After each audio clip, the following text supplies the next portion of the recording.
My name's Kim Cooper Hart. I've been with the city for a little over 20 years, but full-time about 19. And let's see, when I get that. Here's our planning department divisions. We have, my division that I manage is plan, implementation, and development. We have housing and community development, current planning, some administrative, and subdivision zoning. We'll go through those, and I'll kind of talk about how they fit into maybe the citizen experience and how they work with other departments in the city. The first one here is an org chart, so you can see how we're organized here. We have our director at the top. This probably looks a lot like your department. And then you have like section heads. And then underneath those, you have like programs and specific deep dives into services. So as we go from the left to right, you'll see plan development and implementation. And here we have got today, we've got staff people from comprehensive planning and transportation planning in the audience. Thanks guys for coming. And an intern as well, our new planning intern, Mateos, welcome.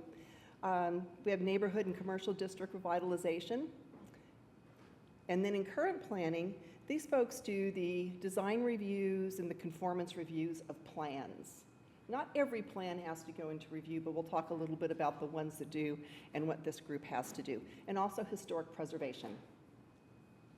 Housing and community development is primarily federally funded. It's a lot of programs that are directed toward the people who are in underserved neighborhoods, low to moderate income persons, as well as brownfields. We have Amanda here with our brownfields program today. And they manage all the grants for the planning department. So right now we have a couple transportation grants. This division also manages those. Subdivision and zoning, they are the ones who are standing up at City Council and Planning Commission every couple of weeks when people are asking to be rezoned from commercial to industrial, and they review all of those cases and put them together into the public process, very process-driven. And they also manage Board of Adjustments, where you have variances, which is really planning jargon and really geeky, and if you want to know about it, you can raise your hand and I'll tell you. But it may not be of general interest to the whole audience. And then under the administration division, we have what we call them admins for short. They are the people who really keep our ship afloat. And we have two small offices with great impact. One is the Office of Sustainability, and they look at things like how the city uses its energy resources and what the impact is on climate. They did the recent heat, what's the name of the study? Heat canopy? Yes, yeah, the heat canopy. If you've seen that, they ran that study. And we also have our Arts and Cultural Affairs office, and they manage all the public art requests. And you may know that there's a 1% mandatory public art requirement for all public facilities. So like the convention center, for those of you who've been to the convention center, and also the big feather outside the Scissortail Park. Those are all things that were paid by this 1% for our public projects and managed through this office. So we do a lot of stuff. So we'll start with plan development and implementation. So we, in our division, do everything from looking at the cracks in sidewalks to managing policies for development in rural communities. It's a big spread of skills and talents. So the way to break it down is probably to look at our programs individually, and that's what comes next. Oh, no, it's not what comes next. Pardon me. Pardon me. Somebody, you know, when somebody else does prepares the presentation and you look through it and you want to be as competent as possible, and every now and then you have a little flub. Let's talk about why we need to plan, and we'll get into the programs in a bit. Our population has changed a lot in the United States, and across the world, more than half the people live in urbanized settings now. And way back when, people didn't all live in cities. So just our general life has changed, services have become more concentrated, and managing how those services are delivered equitably is a big task. We have things now, because of that concentration of people, we have pollution and congestion in brownfields. We have issues with nuisances and trying to separate where you sleep from where the bricks are made or where the stinky stuff is. Did you know that planning got its roots in public health?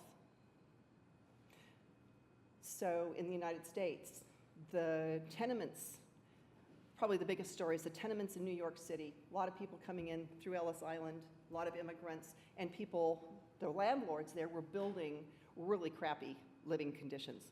Very little windows, no light. There was a lot of disease, people were uncomfortable, and so people who were in a public health type of field, it wasn't really called that back then, and planners kind of got together to say, you know what, structures need to be healthy. Sunlight is nature's disinfectant, people need air, and that was kind of a kickoff to the modern planning field as we see it today. Of course, in European cities, they've had it for, millennia before us. The Romans did a great job, but just to bring context to United States in the modern era, that was a big part of why we started. So there you go, health and wellness. Retail competition is really important to us because most of our funds, most of our salaries here, everybody in this room is paid through sales tax of people buying groceries and foods and gas and, well, maybe not gas, but things, Home Depot, all that stuff. And so we want to keep a good, healthy retail environment here. Air and water quality, we don't want to approve development that's going to be in a floodplain or next to a riparian area or a river or a stream where maybe there's going to be contamination that impacts, our biodiversity or certain species. And we also want quality of place. So one of our programs, the Commercial District Program, it's one I started years ago, so it's my baby, so I'm going to talk about it for just a minute. We work with Paseo, Plaza District, Stockyards. Those all sound familiar to y'all a little bit. And we help those organizations develop capacity to manage the place. We don't tell them how to run their party. We just make sure that they have the tools to do it. So, and we do the same thing in neighborhoods. We have a program that works with neighborhoods for doing basically about the same thing called Strong Neighborhoods Initiative. So now you're asking, well, now you talked about everything from these grand policies to sidewalk cracks. How do you break out your plans so you know what you're looking at? So as you can see, we have master plans. So that would be like Plan OKC. That's the city's comprehensive plan. We have strategic plans. We don't do too many of those. Special area plans. We did a Stockyards master plan just for that little area. We have a couple of other neighborhood plans that we work on that are just for those areas. A functional plan would be Bike Walk OKC, for those of you who may have heard of that one. It's our pedestrian and bike plan. And then comprehensive plans, which is kind of like a master plan, but that's our Plan OKC as well. And everybody in the planning department works on these in one way or another, and it also interacts with other departments as well. So, for example, on a bike walk plan, you can imagine we'd need to work with Public Works. What are the pavement conditions? When are we resurfacing a road? If we want to put a bike lane in, we probably want to put the bike lane in when they're going to resurface the road. We aim for having that synchronicity. So, and there's standards for curbs and so forth. Let's see what we got next here. Come along now. There we go. So this may look familiar to you. This is not unique to the planning field. This is kind of like planning in general. Whether you're doing a financial plan, whether you're doing a strategic business plan, a product development plan, these are kind of the steps you go through, getting a vision, looking at, this is the issues and trends, kind of like a SWOT analysis. What's happening that is changing my world for good or for worse? And where do we want to go? How do we get there? And then the instructions, the directions, the policies and strategies that tell you the guardrails of what you're going to do. And then we create the plan and we check the boxes as we go along and check in with people. A lot of this is done with the public. A lot of this is done with consultants and with other departments.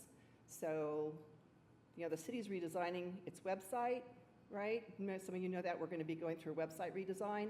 And we've also implemented a new tool called Social Pinpoint. And we're going to have the ability to do more surveys and bring more information to people and get more input from people on things like what you're seeing on this slide for our various plans. And if you guys have any questions at any time, please stop me because I'll just keep talking. So here's an example of a master plan. How many of you have heard of Core to Shore? A few of you. How many of you know that I-40 used to be in a different place 10 years ago? Okay, so the Core to Shore plan was all about what do you do when you take down a freeway and you move it? How does that change what you can build and where? How does that impact the people who are living there and doing business there? And that's what this plan was all about. It was done in about 2006. And it required consultants. It required all the city partners, including state partners, and just about every department in the city that went into this. And we're still implementing it today. So the planning department has done a kind of a land use plan for it. The Alliance for Economic Development has a tax increment finance area for it. So after a plan like this is done, there's other things that come that we're still implementing it. Bike Walk OKC, Justin's plan. This is a functional plan. It's about a particular activity. And so this tells us all about what our bike lanes should be, and it also is an implementation plan of where we need sidewalks that give the most benefit to the community, whether that's with schools, access to transit, and to neighborhoods. Comprehensive plan, this is Benari's plan. This is the comprehensive plan for the city. It's broken into sections that I think we kind of get into here.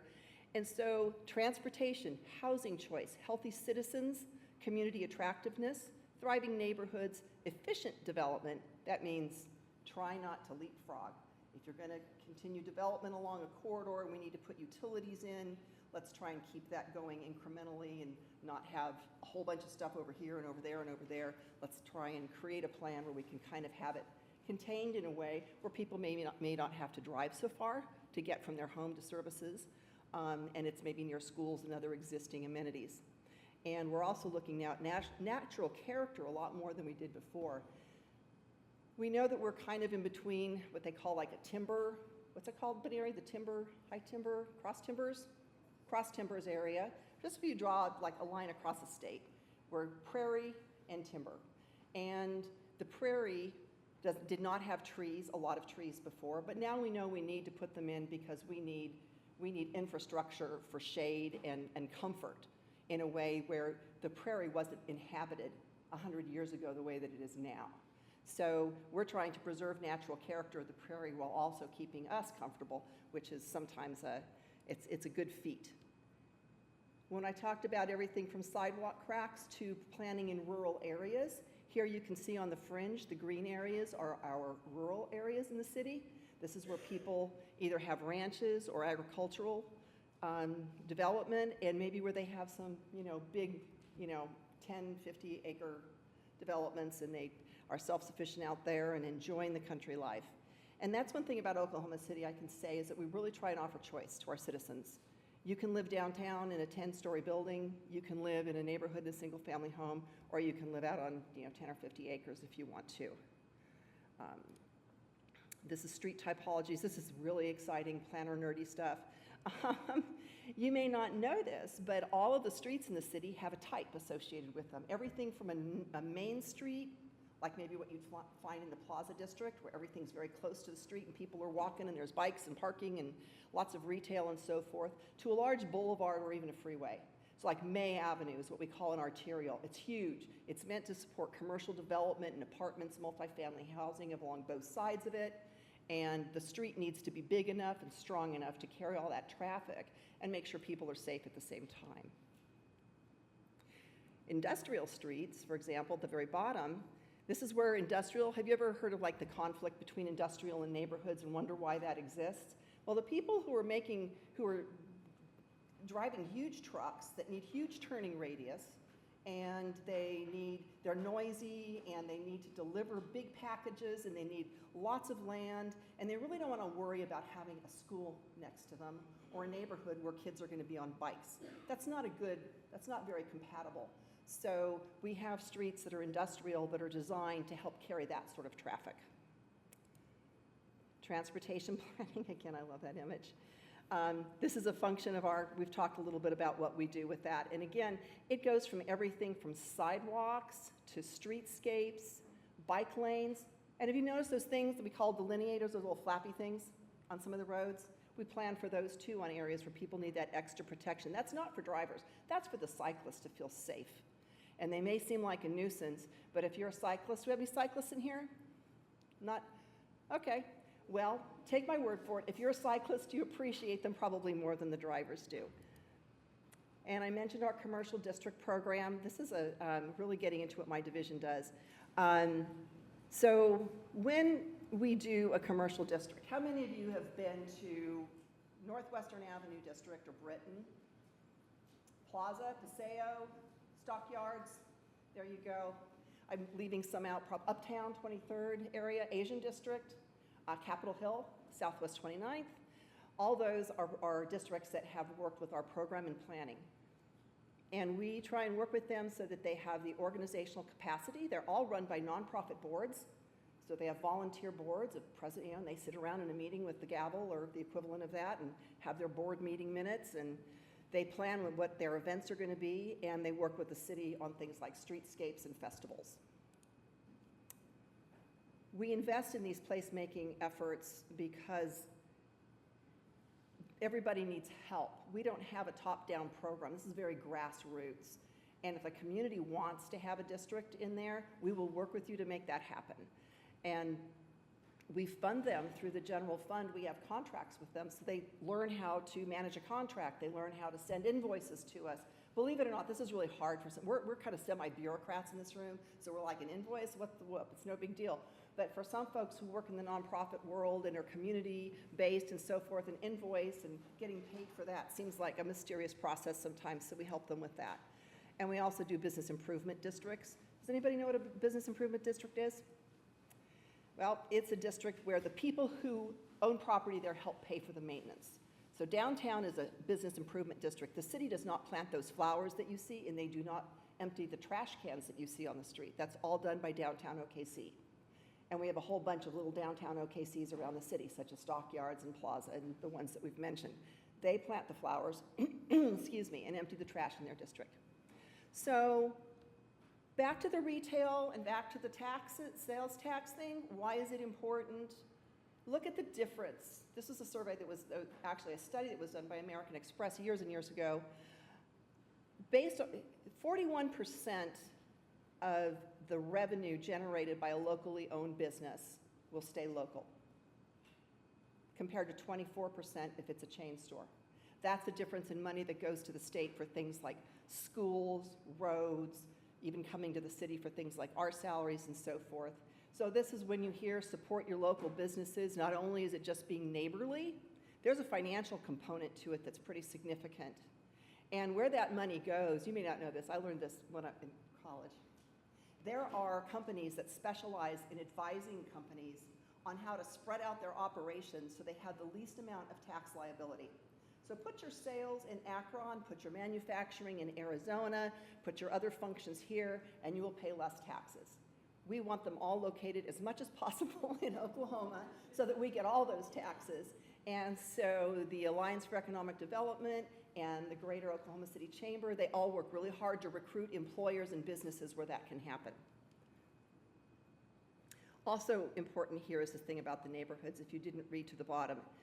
Neighborhoods that are located next to commercial districts that have primarily local and independent businesses, those neighborhood property values are more stable and increase more than a neighborhood that's, like, say, next to, what's a good, May and 63rd, right? Everything out there pretty much is a chain store, just as a good example intersection, or there's a lot of chain stores. So those neighborhoods may not appreciate the same as, say, a neighborhood around Paseo or Stockyards, according to this study.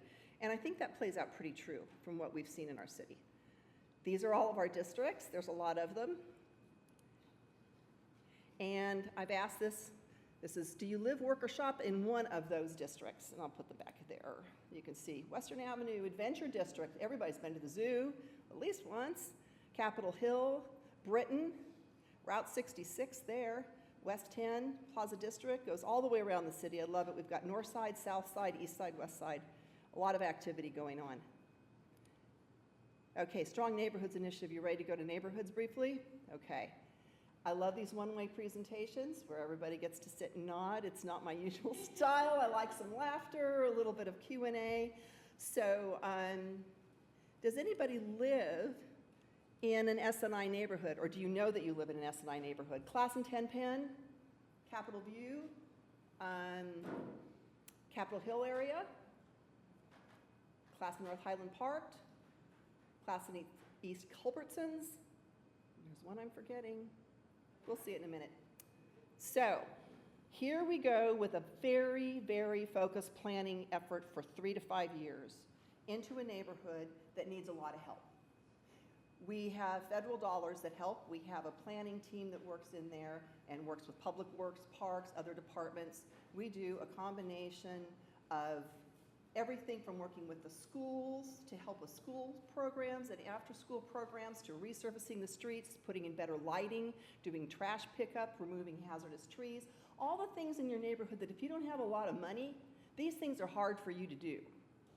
Because did you know that tree in front of your house, between your house and the street, who owns that tree? Does the city own that tree? Depends on where it is on the yard. If it's behind the curb, you own it. Yes, exactly. Yep, good answer. So if that tree dies and you don't have a lot of money, you know how it costs like $2,000 to take down a tree, easy, right? For them to take it, do the root grinding, take it away. So if you've got a couple of those in front, that is an expense that you can't afford. So we do things like that. And we try and work with property owners to get them to rehab their property and to fix them up. We have programs that help with that. We work with developers to build on vacant lots. Most of this is federally funded, but we're just able to do a tremendous amount. If you just think about everything a neighborhood needs, from good safe streets, stop signs, lighting, access to the park, maybe the park needs playground equipment, all those sorts of things we do. Here's the neighborhoods. That is a very small, but you can see Capitol Hill down toward the south, and the very, very north is Capitol View. Our new neighborhoods are in the dark red that we're working with right now, and the past neighborhoods are the ones that are in blue. So you're looking at Culbertson's East Highland in the far east, and Class in North Highland Park, Capitol View, and then coming over to Class in Tenpen, which is just south of Plaza District, though this is the one I left out. Metro Park, one of the city's oldest neighborhoods. When you go up Western Avenue, you notice all that train tracks and some industrial stuff there as you head north from downtown up to 10th. That's where that neighborhood is back in there. And they have some of the best houses, and they were one of the original neighborhoods in the city. The progress, this is on the SNI website. This slide was not constructed for readability from the audience, so I'm going to slip past it kind of quick. The thing to notice is that there's some upward trends, if you can see them on the slide. Things going in the right direction, and that's what we want to see. Okay. Now, everybody gets to wake up a second, because this has been a lot of one way again, and we want to cover all of this. So that was neighborhoods and commercial districts and comprehensive planning and transportation planning, right? We covered all those things. Now we're going to go into current planning and urban design. Now, a lot of people think that planning is about the urban design, but you've just heard all the other things that we do as well. So this part of the planning presentation may sound more familiar to you if you've never talked to a planner before. So we do things like we write the ordinances that tell you about zoning. So as a citizen, you say, I own property. What can I do with it? These people help enforce the ordinances and write the ordinances that tell you what you can and can't do. The most important parts of our city in terms of their visual appearance and character and history are in urban design review districts, and that's that bigger picture there. Most of our commercial districts that I mentioned, from the commercial district program, Stockyards, Capitol Hill, sort of, all of those are in design review districts. So when you go down that street, people who are developing have to submit their plans.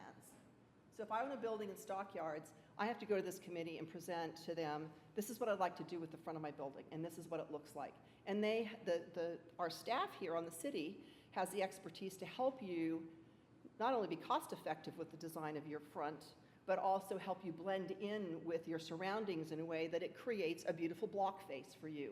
Because you walk down those places, right? And don't you feel something a little different than when you walk down? I'm not slamming May Avenue. It's in my bubble. I get a lot of stuff off of May Avenue. But when you go to Stockyards or Capitol Hill, you notice the buildings are kind of, now they're older ones for sure.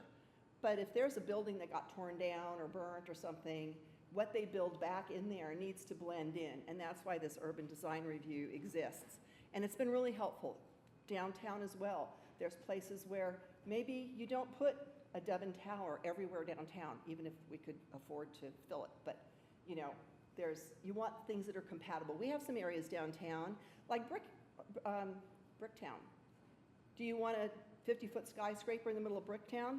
Probably not. You want to keep that character of that, you know, 2 to 5-story building and keep it walkable and have that human scale and make it feel safe and comfortable and fun.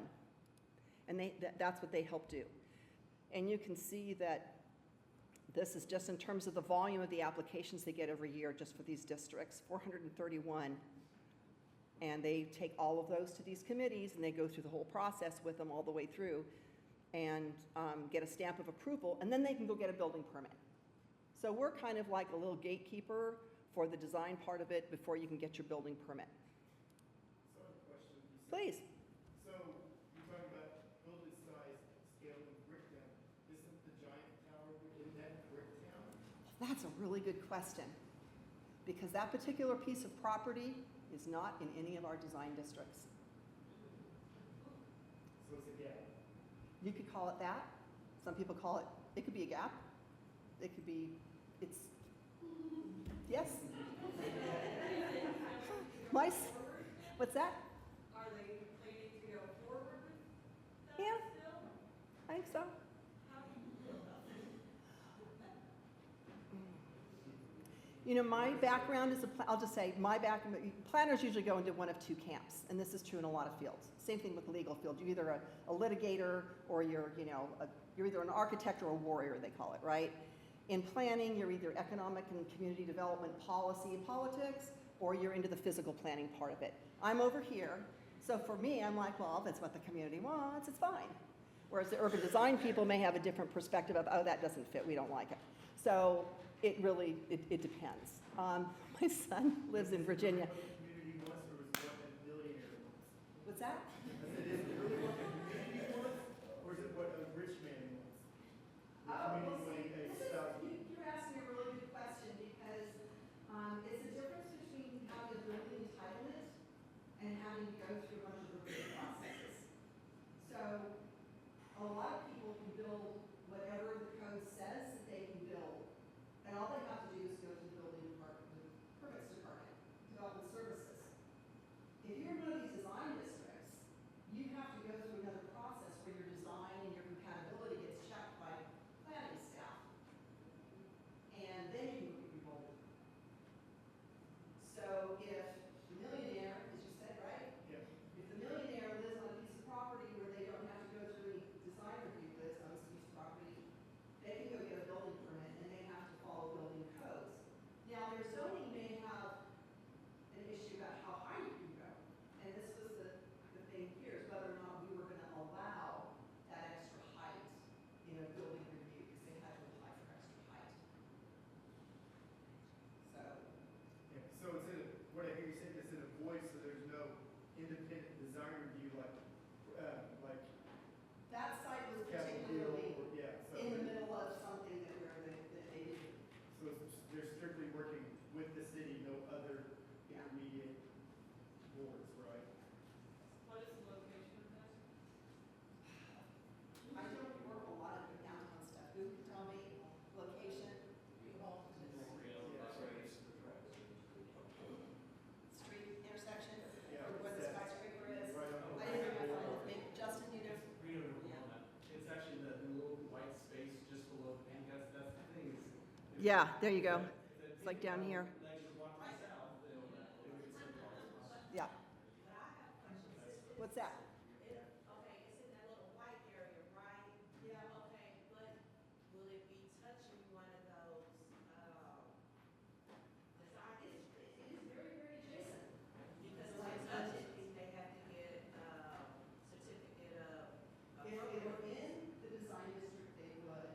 Right now, they're just applying for planned unit development that allows the height.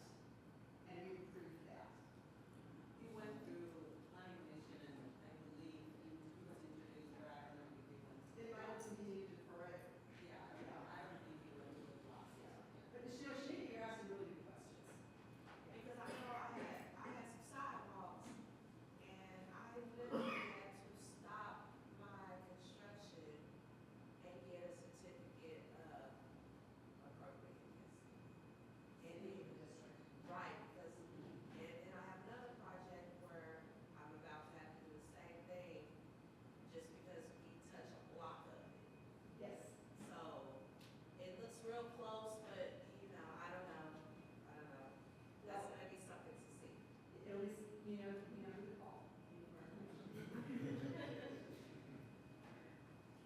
Okay. So all these are design districts.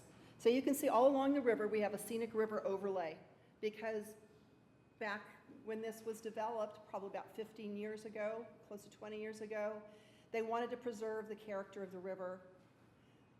And at that time, they were concerned with preserving the wetlands. We got a lot of grants to do some wetlands. I don't know if any of you have been to the river and you see there's a lot of natural areas there that look like they're kind of restoration areas. But now there's like a sense of, now we want to develop on it. We want to find the sites where we can put something really cool and people can enjoy the river, not just on their bicycle, but there's an economic benefit in doing some development and more active recreation, not just the whitewater stuff, but things also to the west. So this area here governs all of that. You have your downtown area, and then you have your specific other areas around the city. Anytime you want to know any more about those, you can contact the planning department, but this map was not meant for the audience to look at individual lines, so I'm just going to move along. Just so you know, there's a lot of process and a lot of really good people working on keeping these areas in good character. And here's one of them. We talked about Bricktown a little bit, and here's a couple of new developments in Bricktown, the Boyette Petroleum Building and the mural installation on the water tower by Denise Dong, if you recognize her art. I know it's small here. The Downtown Design Review Committee, which is different than Bricktown, because Bricktown has its own, because Bricktown is special. We have the Classen Marquette, new construction there at 11th and Classen Drive, and the Villa Teresa rehabilitation for what used to be housing for the, there was a retirement housing there for nuns from, I can't remember, well, it's from St. Teresa, but it was a sect, it was a Catholic thing there. And that's going to be transferred and done into housing because they couldn't afford to keep it up anymore, which is too bad because it's beautiful and it's one of the most beautiful locations in the city. I'll love to see that when it's done. Riverfront design, we talked a little bit about that. You've got your OKC Faith Church at South Portland, which is just about at the very western end of our design districts, and you've got a mural installation at 5th and 9th going on. So they put in a couple of good little examples of current projects here. Stockyards. The Wright Public Library is in a design district, and they needed a new sign, and they had to go get a certificate of what Shamika said, a certificate of appropriateness to do that. And we also expanded recently in this red area here, you'll see we expanded a tax increment finance district to include the stockyards and the neighborhood areas around it about a couple years ago. The Urban Design Commission is for all those other commercial districts around the city that I mentioned. It says urban design, but all those things are applied to areas. And have you guys ever been to the Boonbox on Classen?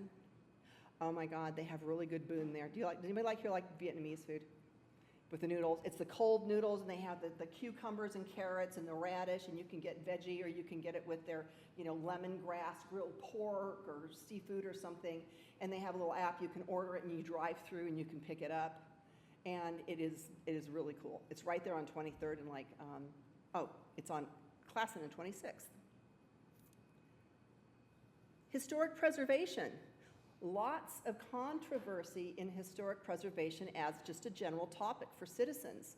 Some people believe, it's like a continuum. There's like the museum, put it under glass at the end here kind of thing, all the way to take it down, it's old, we don't care, build something new.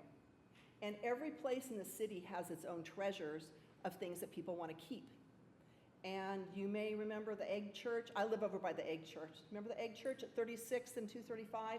That big round, it looked like the half of an egg? Okay, that got torn down. A lot of people cried because the people who owned the building couldn't keep it up. They didn't feel like they had a buyer who would help keep the building up, and it was in a state of maybe being sold for years. So historic preservation interests in the city, we couldn't tell them they can't tear it down. Even if you're on the National Register for buildings, some people have heard of that, it doesn't mean that you can't take the building down. It just means that you shouldn't. But sometimes it happens. Okay, poll number 2. Do you live, work, or shop in the city's design review districts? I think we had kind of a good yes on that when we asked it a little bit earlier. Okay, this is a long presentation. We're 10 minutes away from our closing time, so I'm going to keep rolling here and interrupt with questions anytime. Seriously, I'll keep scanning the audience for hands up. We do survey and inventory of our historic preservation assets. We do preservation easements on buildings. We do National Register nominations, and we also conduct workshops. The National Register nomination helps you have less hoops to get historic tax credits from the state and federal government. But if you have a building that qualifies for those, it helps development immensely. And that's a whole topic of its own. That's a whole other session. Current planning, here we are, just your basic rezoning, special permits, street name changes, easements. Some people close easements where maybe the city had an easement, it doesn't need it anymore, and so the property can get it back. That's very land-related things. But the rezonings are the biggest, and so we're doing a zoning code update right now in the planning department, and we're helping to eliminate at least 80% of that 258. Because right now the city's got over 4,000 zoning districts because of this. Because every time somebody does a special zoning district for their, like for a campus, because our codes don't allow a lot of flexibility for where you put your parking, how much of it there is, where the building goes, and setbacks. It gives you a formula. But if you've got like a large campus development or a special type of housing you want to put in, you have to go for this special rezoning application, and we have a lot of those in the city. So we're redoing our zoning codes because we want to make it easier for people to develop things with more flexibility. And that's this project right here. And there's a web page for it on the planning department, and it'll tell you where we're at. We're focusing right now kind of on the inner loop of the city and the policies there, and we're going to roll those out first. We've done a sign code update because the Supreme Court has said that you don't get to regulate the content of signs in the public right-of-way, basically. So we used to say, no, you can't put that up there because that's an error. You can't put this there because that's, well, we had to redo our sign code, not only for that, but we wanted to make it easier for people to have more flexibility for signs. So that's part of the code update too. Basically, everything that's above ground that gets developed is touched by this. Housing and community development we've talked a bit about that. We have a housing rehab program, we have homelessness programs, and we have some economic development as well as brownfields, which is in the lower right. So we clean up sites, we help people with loans to redevelop sites, we have federal money to help people assess whether or not their site is contaminated, and that helps people get loans. So if you have land and you want to build on it and you're a commercial site, you have to usually have an assessment done, and you need to be able to address what's there. So if you're going to put a daycare center on an old dry cleaner site and there's soil contamination, you need to fix that before you put kids on there. So that's just kind of a little rough example of what that does. And I think the homelessness programs, we have a new program now called Keys to Home, which you may have heard about. It has its own website as well. And we're working with a lot of properties around the city, apartments and hotels. And here's how this works, because I get asked this question a lot. What is that program and what does it do for the people who were homeless and now they come into your program? We have case workers who help that person get their ID, their personal ID reinstated. We get them qualified for Medicaid. We get them a caseworker, a social worker. They're in housing, and they're able to at least get their feet on the ground. It's a tremendous step to get people onto the next chapter of life after having been in a situation that they wanted to maybe get out of. And not everybody says yes. There's some people that prefer to live outside and not take advantage of the services, and that's cool too. But we're trying to get reduce our chronically homeless people by 75% by 2026. We do a lot of loans and grants for housing, home buyer down payment assistance. If you want to buy a home and maybe you make enough money but you don't have the cash to do the upfront. If you're in a certain income bubble, we can help you with the down payment. We also do a lot of emergency grants, and we work with Community Action Agency in Capitol Hill to administer a lot of those grants. So if you're a senior person and you're of limited income and you're in that income bubble and your heater goes out in the middle of winter, we have a grant that may help you get that fixed. We need more of those. Economic development. Our federal programs allow us to leverage some of our funds into doing large developments. The 21C Hotel Museum on Main Street here was one of them. And it's about job creation. Most of the federal programs, when it comes to economic development, is all about creating jobs. And creating jobs for people who live in areas where they're maybe a little depressed, and creating jobs for people who come in at a lower amount of income so we can help lift them up with these programs. Homelessness, we believe this number is low, but this is what our 2023 point-in-time count came up with. You guys know that we do that every year. We have a team of volunteers that goes out to all across the city to the shelters and known encampments and so forth, and we count people and we talk to them.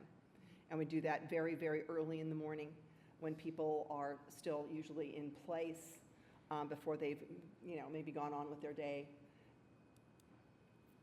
And that number goes up a little bit every year. It goes up, it's gone up worldwide. Part of that is that whole urbanization I was talking about earlier. Brownfields program, there's some good examples of brownfields right there. And down in the lower left, you'll see people cleaning them up. The one you see with the guy in the white suit here, this is a lot of what you see in urban environments. This is probably somebody who is wearing a Department of Labor approved mask and suit to remove asbestos. So if you have asbestos, any of you, in your homes or your friend's garage or a building that you own, please call us, because that stuff is dangerous. It can get in your lungs, and people may not know it when they see it, but if you have a structure that was built before, what, 1970, 73? Mid-70s? Yeah, and for insulation for heat, they insulated pipes with it. So if you see fuzzy stuff sprayed on the pipes in your basement, don't go scraping it off. You should call somebody. Housing rehabilitation, you can see a little bit of a before and an after there. If you're in that income bubble and you have a house that qualifies for our programs, we can come out and help you get your house up to code, replace things that are falling. And here's the income levels across the bottom here, and you can see they're kind of low. A family of 4 with a total household income of $65,500. That means that you probably can't afford to replace a leaky faucet and some things like that. So that's the maximum amount that you can make to qualify for this program. HUD, Housing and Urban Development from the federal government, puts these numbers out every year for metro areas, and these are the ones, the most current ones for Oklahoma City. And subdivision and zoning, I think we've talked a little bit about that just as we've gone through things. But our planning commission, we have something called the planning commission that meets right here, and they approve all the rezoning, and then those go on to city council. So there's 2 steps. So if you want to rezone, there's 2 notices and a big bunch of public process that goes with it. If you're in the neighborhood where there's going to be a rezoning, you're going to get something in the mail. I get them in the mail all the time at where I live. So, and that gives you an opportunity to either write to your council person or planning commissioner, show up at a meeting. A lot, they're held during the day, so for some of us that just isn't feasible. But you can always send a letter, and those get sent, and they are acknowledged. Here's all the things they do. Address assignments. Do you know how you get your address? The city assigns it. Not many people know that.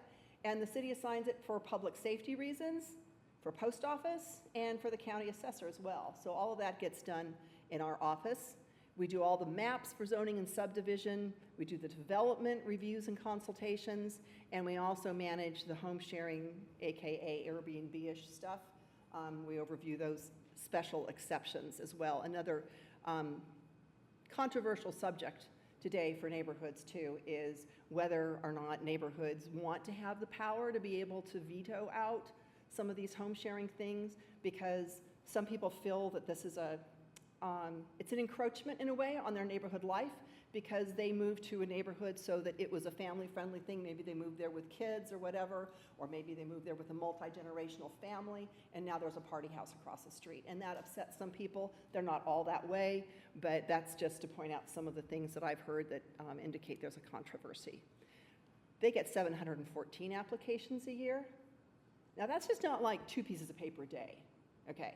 That's like taking it, meeting with the people, looking at it against all the regulations and plans, setting it up for the public process, doing the noticing, taking the letters from people, taking all the calls and seeing it all the way through to the end of city council, and then posting it with the clerk and doing all this.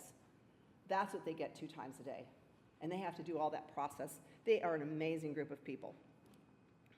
And lastly, we have those 2 small things, arts and culture. I mentioned these in the beginning.